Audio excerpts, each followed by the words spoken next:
Okay, so this is Tony Obatala. He's a Santero. This is my continuance on Santeria. Say hello, Tony. Hi, how are you? Okay, Tony. So, tell us what is a Santero and what is Santeria in its origins. A santero is someone who has been crowned Ocha. The religion comes from Africa, from Nigeria, from most of them are from the Lukumi tribe.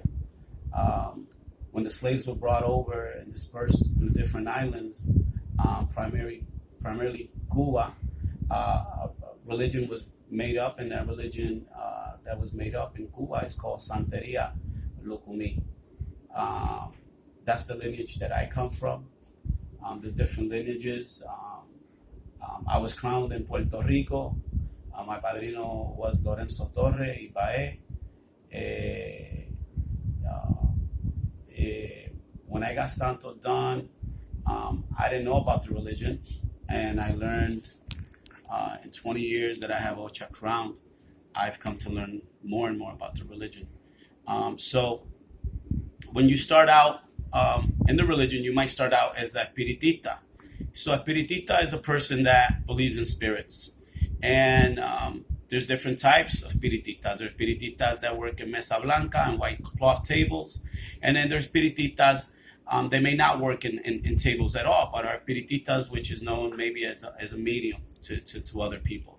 And what happens when you're a espiritista is the spirits talk to you, they tell you different things. And then later on, you might become a palero, get scratched, and practice paleria. Paleria comes from the Congo tribe, also from Africa, and is a part of the religion where we deal with other type of spirits, because there's the spirits from Espiritismo, which are the some people refer to them as the spirits of light, and some people refer to the spirits of Palo as dark, but they're not dark. They're just a different type of warrior, a different type of spirits. So basically, a Espiritista is a medium that learns magic, for lack of a better word. Yeah, they develop skills through spirits, and usually most Espiritistas are good people. Can you give me an example of Espiritismo?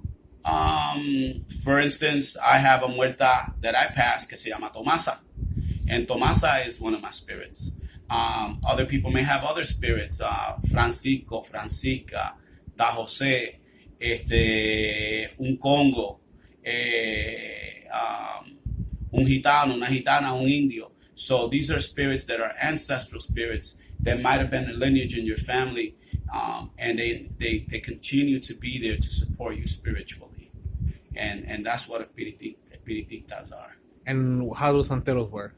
Okay, so when you become a santero, you get ocha done. And what I mean by that is you get ocha crowned on your head. If you get it done the Lukumi way, they end up finding out through your mano borula, or some old school houses, they use el ángel de la guarda del padrino, the guardian angel, whatever the padrino has crowned. They bring that dilogun down, and they find out who your guardian angel is. Once they find out, then you end up getting aleques, collares first, or ope de egun, you get your palo de muerto first. Then after you get your palo de muerto, you get your collares, and after you get your collares, you get your warriors. After you get your warriors, then you should receive olocum. Some houses get the badges with them, some houses don't. And then after you receive that, you get crowned Ocha. When you get crowned Ocha, you have to dress in white for a year and 7 days. For the first 3 months, you eat in estera. You have to make sure you wear long sleeve shirts. And you learn from your padrino. Your padrino teaches you, gives you lessons, and teaches you how to become a good santero. As time goes by, you receive other orichas that you need to receive that are written in your Eida, in a book that you receive when you get ocha done. Once you become a santero and you practice the religion, if you're a male, some males become obas. Obas are santeros that practice the religion at a higher level. They might conduct some of the ceremonies of getting Ocha done. They might have certain ceremonies done so they could become an Oba. And then some people, after they become Santeros, they go to Ifa. They become Babalawos. And they practice that side of the religion if they go to Ifa. And those are also males. If you, for instance, me, I'm a Oriate. I had the ceremonies done as an Oriate. I got them done in Cuba. I have Ire de Gutang. So what happens when you become an Oriate is the highest you can become as a Santero. You receive certain powers that Babalawos have. So you may get jurado en Osain, you get jurado en Orum,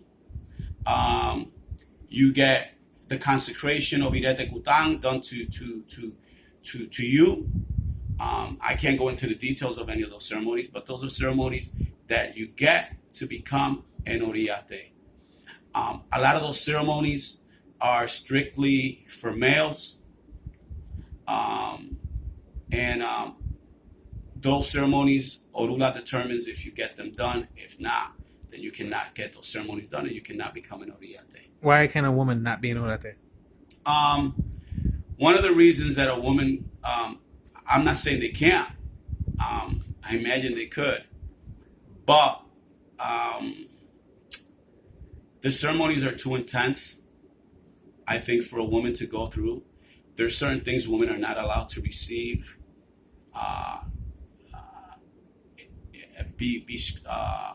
Ceremonies are not allowed to get done. So that's one of the reasons they would not become an Oriate, is because of those ceremonies that are not what women are not allowed to receive. And that's the intensity of the ceremonies. They're not easy. They're very hard ceremonies.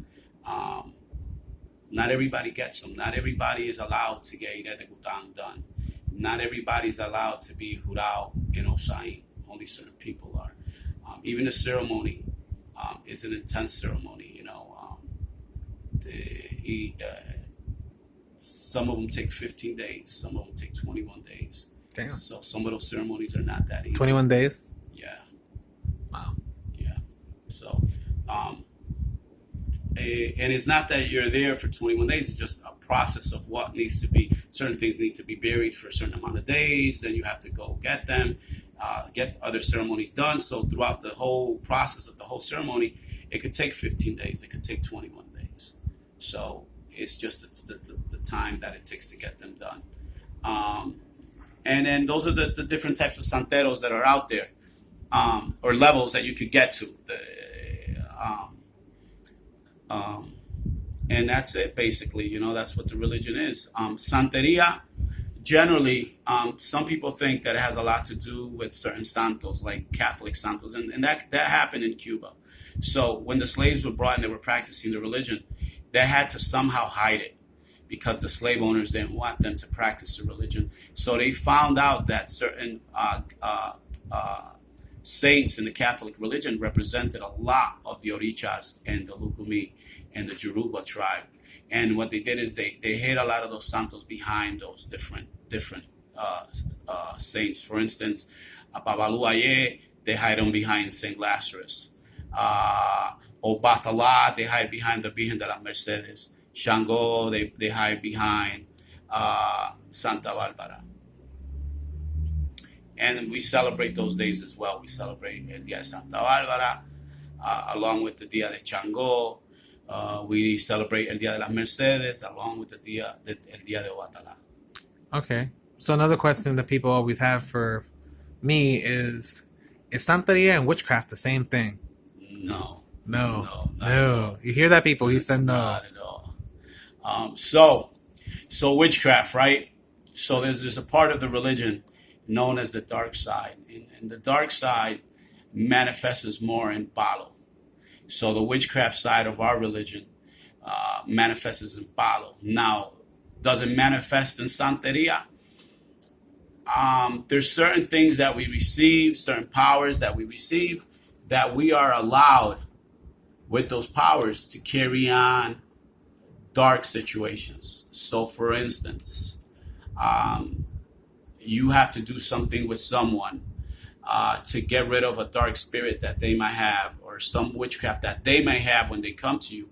And the only person that might take that away might be Osain. So Osain plays a large role in our religion because plants, our religion is based around plants. Everything has to do with nature.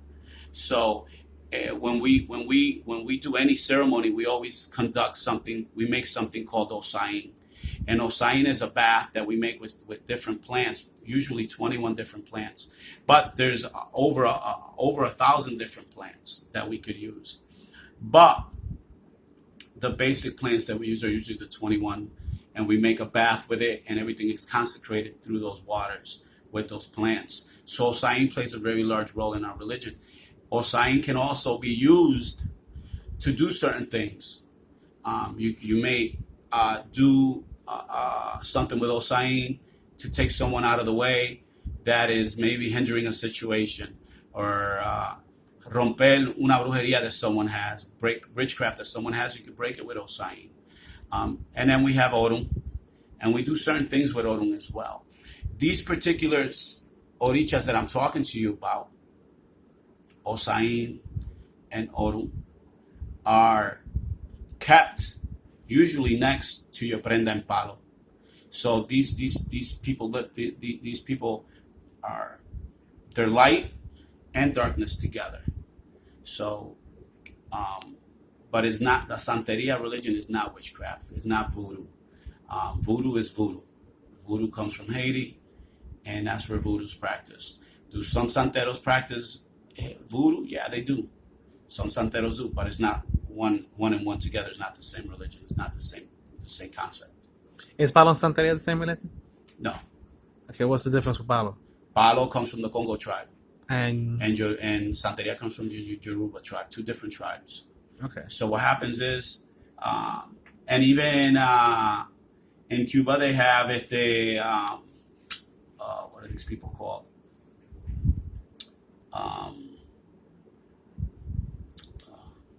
There's a different tribe in Cuba too that you can get jurado in and become that. I can't remember off the top of my head. But it's Palo es Palo, Santeria es Santeria. The music is different. The rhythms are different. The drums that we play are different.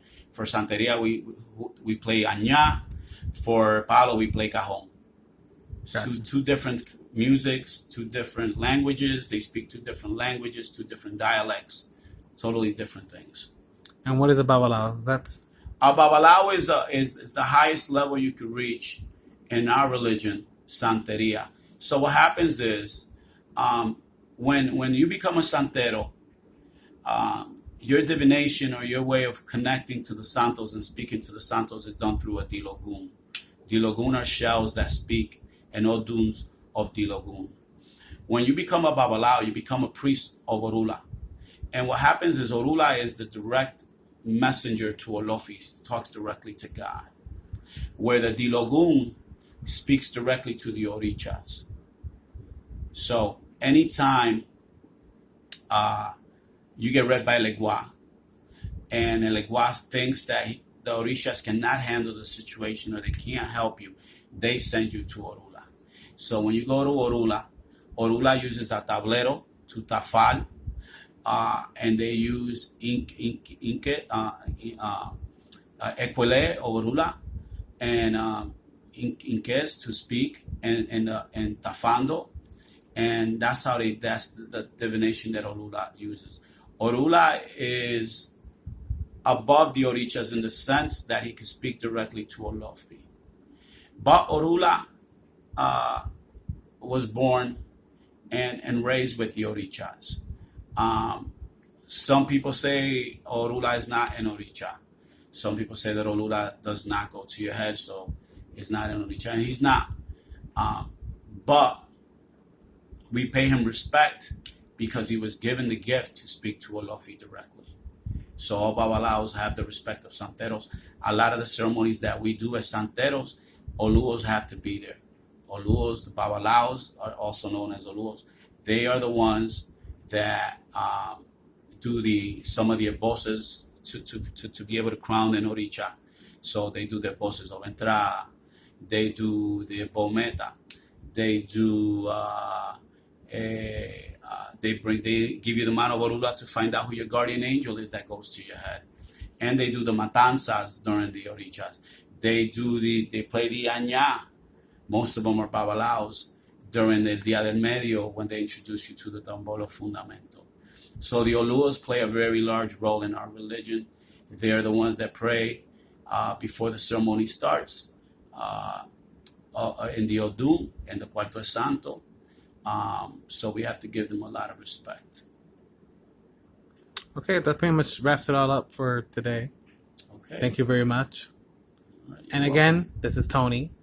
If you want to give your number out for readings, go ahead. My name is Tony, also known as Antonio.